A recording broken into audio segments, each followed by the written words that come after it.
안녕하세요. 매일경제 뉴욕 특파원 김용감입니다. 미국의 농촌이 늙어가고 있습니다. 미국 농부들의 평균 연령은 58.1세입니다. 5년 전과 비교해서 0.6세가 상승했습니다. 지난 1945년과 비교해서는 거의 10살이 더 많습니다. 농촌의 고령화 추세가 지속하면서 노동력 문제로 이어지고 있습니다. 이 문제를 자율주행이라고 하는 이 기술력으로 해결하는 기업이 있습니다. 바로 세계 1위 농기계 업체 존 디어입니다. 테슬라가 운전자 없는 자율주행 로보택시를 만들고 있다면 존 디어는 운전자 없는 자율주행 트랙터를 만들고 있습니다. 자율주행 트랙터는 농업에 필요한 노동력을 크게 줄일 수 있습니다. 존 디어가 세계 최대 규모의 가전 IT 전시회인 CES 2025에서 본격적인 자율주행 트랙터를 출시하면서 농업의 변화를 예고했습니다. 예를 들어 과수원에서는 트랙터로 나무와 나무 사이를 운전하면서 주기적으로 농약을 분무하게 되는데요. 운전자가 없어도 이 작업이 가능한 완전한 자율주행 트랙터를 공개했습니다. 존 디어는 농업에서 새로운 기회를 보고 있습니다. 농부들의 상황이 나빠지면서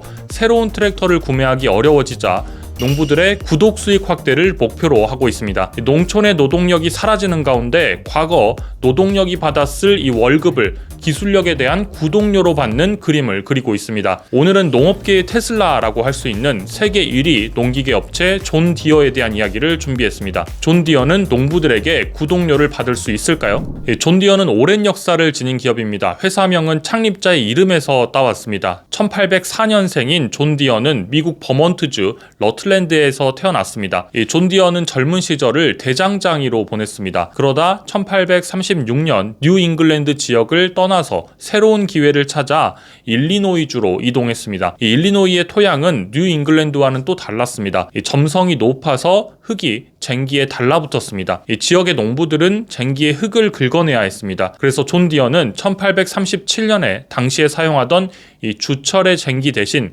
곡선의 강철 쟁기를 만들어서 이 문제를 해결했습니다. 이를 계기로 대장장이었던 존 디어는 농기계에 집중을 합니다. 그리고 1848년 공장에 필요한 이 물과 원자재 조달, 쟁기의 유통을 위해서 미시시피강 인근의 몰린으로 이동을 합니다. 결국 연간 1000대에 달하는 쟁기를 생산하는 회사로 거듭났습니다. 1876년에는 존 디어의 사슴 로고가 공식화됐습니다. 이 존 디어의 사슴 로고는 조금씩 변해오기는 했지만 100년 이상의 역사를 지닌 회사의 상징입니다. 참고로 이 브랜드 마케팅 과정에서도 존 디어는 로고가 들어간 모자와 티셔츠 등을 판매한 것으로도 유명합니다.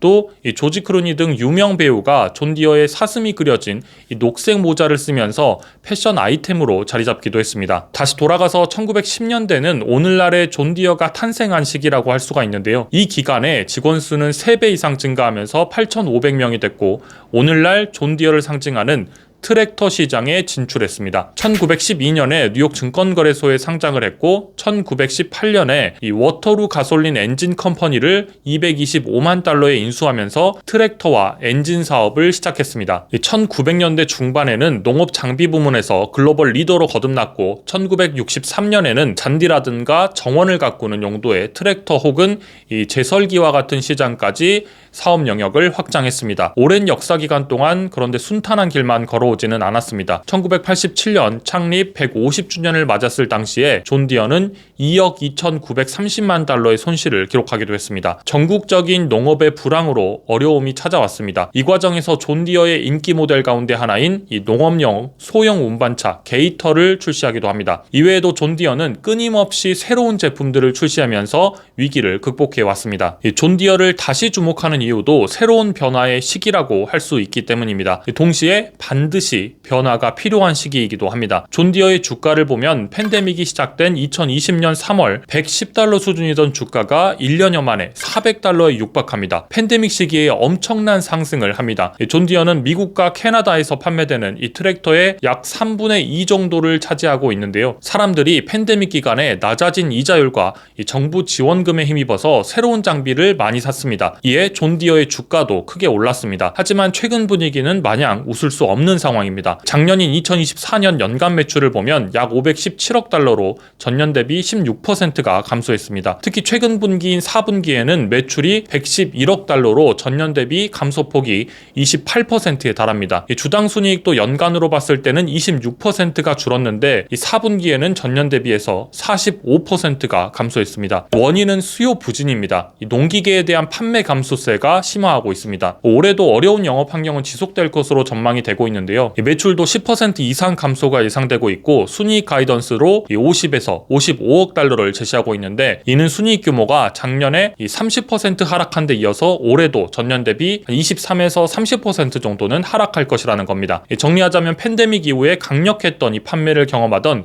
존디어의 제품들에 대한 수요가 급감하고 있는 상황입니다. 물론 올해 매출 전망치가 10에서 15% 하락에 그칠 것이라는 점에서 수요 감소가 바닥에 가까워지고 반등할 것이라는 기대감도 있습니다. 존디어는 위기에서 자율주행 카드에 집중을 하고 있습니다. 지난 2022년 CES에서 처음으로 자율주행 기술을 선보인 바 있는데 3년 만인 이번 CES에서 더 향상된 자율주행 기술을 공개했습니다. 지난번에 공개한 1세대 자율주행 기술은 농장에서 진행되는 작업 중에 가장 쉬운 작업에 적용된 바 있습니다. 가을에 쟁기로 밭갈이를 하는 겁니다. 운전자가 없는 트랙터가 밭갈이를 하는 건데 이는 농작물이 없기 때문에 미세한 작업을 요하지는 않습니다. 반면 이번에 출시한 2세대는 사물을 식별하는 카메라의 숫자와 기능성을 대폭 개선했습니다. 쉽게 말해서 더 멀리 볼 수 있게 됐고 더 빨리 움직일 수 있게 됐다는 의미입니다. 이 2세대 자율주행은 밭갈이를 넘어 농작물 재배 과정에서 사용됩니다. 이번 CES에서 실제로 피스타치오를 재배하는 한 농부가 자율주행 트랙터를 이용하는 사례를 공개했는데요. 과수원이라는 이 농작물이 있는 공간에서 트랙터가 자율주행을 통해 농약을 살포합니다. 이 모든 작업은 농부의 손에 있는 스마트폰으로 간단하게 작동합니다. 거대한 미국의 과수원에 약 2마일의 속도로 끊임없이 운전을 해서 1년에 8회는 살포를 해야 하는 작업이 이제는 노동력이 필요 없어졌습니다. 이 CES에서 존디어는 자율주행 트랙터 외에도 채석장용 자율주행 덤프트럭도 공개를 했습니다. 또 이제는 공사장에서 덤프트럭의 반복적인 업무는 운전자가 필요 없습니다. 안전과 생산성이 모두 개선될 수 있게 됐다는 의미입니다. 또 잔디를 깎는 기계도 공개를 했습니다. 미국에서는 이 조경을 위한 시간과 노동력이 많이 투입되는데요. 심지어 이 전기로 움직이는 자율주행 잔디 깎는 기계를 공개했습니다. 이는 미국의 조경 소음도 크게 낮출 수 있을 것으로 기대됩니다. 존디어는 자율주행의 확장을 꿈꾸고 있습니다. 그래서 새로운 기계뿐만 아니라 기존의 디어 트랙터와 덤프트럭, 잔디 깎는 기계에도 자율주행 키트를 추가할 수 있다고 밝혔습니다. 존디어는 이번에 발표한 새로운 기술에 대해서 상업적으로 이용이 가능한 시점을 직접적으로 언급하지는 않았습니다. 또 비용적인 측면도 언급하지는 않았습니다. 다만 존디어는 2030년까지 농업에 완전한 자율 시스템을 구축하고 수익의 10%를 구독과 같은 이 반복적인 방법으로 올리는 것을 목표로 하고 있습니다. 단순히 비싼 기계를 일회성으로 파는 것에 그치지 않겠다는 겁니다. 이 농부들의 구매력이 낮아지는 환경에 발맞춰서 수익 개선의 방법으로 구독을 계획하고 있습니다. 오늘은 전 세계 농기계 1위 기업 존디어에 대한 이야기를 전해드렸는데요. 이 존디어 투자와 관련해서는 또 변수도 있습니다. 트럼프 대통령은 지난 대선 과정에서 존디어가 제조시설을 멕시코로 이전할 경우에 200%의 관세를 부과하겠다고 발언을 하기도 했습니다. 또 이 존디어의 수리권에 대한 논란도 있는데요. 존디어가 승인된 대리점에서만 수리를 받을 수 있도록 제한을 하면서 외부 업체를 통한 수리를 막았는데 이에 대한 FTC의 조사가 진행되고 있습니다. 저는 존디어의 핵심이 수요와 기술이라고 생각을 합니다. 존디어의 사업은 순환적이라는 평가를 받습니다. 트랙터는 가격이 비싸기 때문에 수요가 증가하면 한동안은 수요가 감소하게 됩니다.